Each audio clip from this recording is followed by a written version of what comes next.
This notion of inherent goodness in human nature is something that I would like to express is just not an Oriental phenomenon. This notion of what inherent human nature has been obviously within many Asian traditions, but in the West, if you look at Aristotle,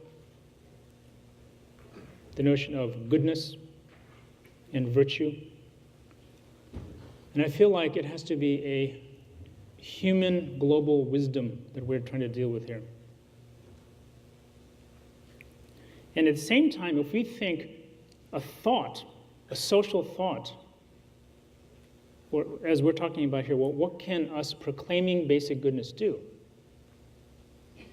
And many times when I'm talking about this, people feel like they have an inherent, in this culture, a sense of not self-worth, but self-hate, self-aggression. And not to make any bad guys out of this whole thing, but if you look at, one of the most well-known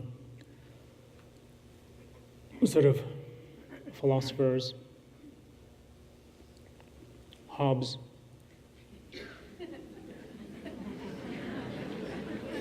he talks about humanity being cruel and brutish and selfish.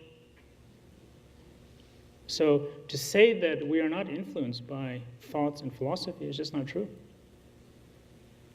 As we sit here, our mind is full of different accumulation of historical events. This has been very interesting for me because, I'm coming from a tradition where I was raised in that tradition of saying, when you're very small, saying you're basically good.